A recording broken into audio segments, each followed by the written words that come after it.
2025 തദ്ദേശ സ്വയംഭരണ തിരഞ്ഞെടുപ്പുമായി ബന്ധപ്പെട്ട കാര്യത്തിൽ പാലാ നഗരസഭയിലും അതുപോലെ തന്നെ കോട്ടയത്തുള്ള നിരവധിയായ പഞ്ചായത്തുകളിലെ സീറ്റ് ഡിവിഷനുകളുമായി ബന്ധപ്പെട്ട കാര്യത്തിൽ കേരള കോൺഗ്രസും CPIM തമ്മിൽ രൂക്ഷമായ തർക്കമാണ്. CPM നൽകുന്ന സീറ്റുകളിൽ അതൃപ്തരായി തന്നെയാണ് കേരള കോൺഗ്രസ് ഇപ്പോൾ പ്രതികരിക്കുന്നത്. ജോസ് കെ മാണിയെ സംബന്ധിച്ചിടത്തോളം കൂടുതൽ സീറ്റ് വേണമെന്ന ആവശ്യം അംഗീകരിക്കാൻ കഴിയില്ല.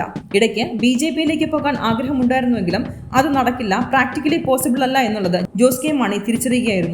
റോഷി അഗസ്റ്റിനെ എല്ലാ രീതിയിലും ആധിപത്യം ഉറപ്പിക്കാൻ ഒരു സാഹചര്യം വിട്ടുകൊടുക്കേണ്ട കാര്യമില്ല എന്ന് ജോസ് കെ മാണി മനസ്സിലാക്കിയത് പ്രത്യേകിച്ച് പാർട്ടി പിളരാൻ പോകുന്നു എന്ന് മനസ്സിലാക്കിയതോടെയാണ്. കാരണം റോഷി ആ പാർട്ടിയെ പിളർത്തിയെടുത്താൽ ഔദ്യോഗിക ഘടകം റോഷിയുടെ കൂടെ ആയിരിക്കാം. റോഷി പിന്നെ UDFിലേക്കായിരിക്കും ചേക്കേറുന്നത്. നിലവിലെ രാഷ്ട്രീയ സാഹചര്യത്തിൽ UDFിലേക്ക് പോകാൻ ജോസ് കെ മാണിക്ക് വലിയ താല്പര്യമുണ്ട്. കോൺഗ്രസിന്റെ നേതാവും UDF കൺവീനറുമായി അടൂർ പ്രകാശ് പറഞ്ഞിരിക്കുന്നത് ജോസ് കെ മാണിയെയും കൂട്ടരെയും UDFിലേക്ക് എത്തിക്കാൻ വേണ്ടിയുള്ള പരമാവധിയായ ശ്രമങ്ങൾ നടത്തുന്നു എന്നതാണ്. അങ്ങനെ വന്നാൽ UDFിൽ അത് നഷ്ടം മാത്രമായിരിക്കും ഉണ്ടാക്കുക. കാരണം UDFിൽ കോൺഗ്രസ് ഒരിക്കലും ജോസ് കെ മാണിക്കോ ജോസ് കെ മാണിയുടെ പാർട്ടിയിലെ പ്രതിനിധികൾക്കോ വേണ്ടി കൃത്യമായി നിസ്വാർത്ഥമായി പ്രവർത്തിക്കില്ല.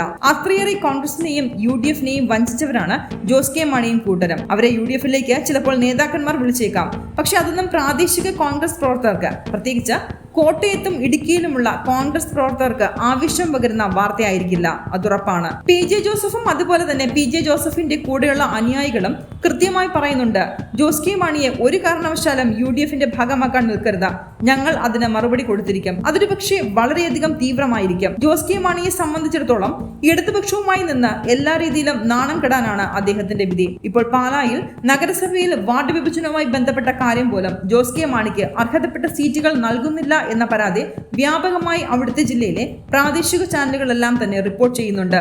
ഇത് ജോസ് കെ മാണിക്ക് ക്ഷീണം തന്നെയാണ്. ഇനിയൊരു രാജ്യസഭാ സീറ്റ് കിട്ടില്ല എന്ന് ജോസ് കെ മാണിക്ക് കൃത്യമായി അറിയാം. BJPയുടെ കൂടെ പോയാൽ രാജ്യസഭാ സീറ്റൊക്കെ കൊടുക്കും, പക്ഷേ അവർ പറയുന്ന പല നിബന്ധനകളും അനുസരിക്കേണ്ടി വരും. അത് തൽക്കാലം തയ്യാറല്ല എന്ന രീതിയിലേക്കാണ് ജോസ് കെ മാണിയുടെ തീരുമാനം. അങ്ങനെ വരുമ്പോൾ BJPയുമായി ഇപ്പോഴത്തെ സാഹചര്യത്തിൽ ഒരു ഡീൽ നടത്താൻ അദ്ദേഹത്തിന് കഴിയില്ല. തലമുറകൾ അനുഭവിക്കാനുള്ള സ്വത്തൊക്കെ ജോസ് കെ മാണിയുടെ കയ്യിലുണ്ടെങ്കിലും രാഷ്ട്രീയത്തിൽ വെറും വട്ടപൂജ്യമായതിന്റെ എല്ലാ മനോവിഷമവും അദ്ദേഹത്തിനെ അലട്ടുന്നുണ്ട്. 15,000 കോടിയിൽ പരം ആസ്തി അദ്ദേഹത്തിന്റെ കുടുംബസ്വത്തായി ഉണ്ടെന്നാണ് നേരത്തെ റിപ്പോർട്ടുകൾ വന്നത്. ഇത് എത്രത്തോളം ശരിവെക്കുന്നു എന്നുള്ളത് കൃത്യമായി പറയാൻ കഴിയില്ല എങ്കിലും KM മാണിയുടെ മകൻ എന്ന രീതിയിൽ ജോസ് കെ മാണി തികഞ്ഞ പരാജയം തന്നെയാണ്.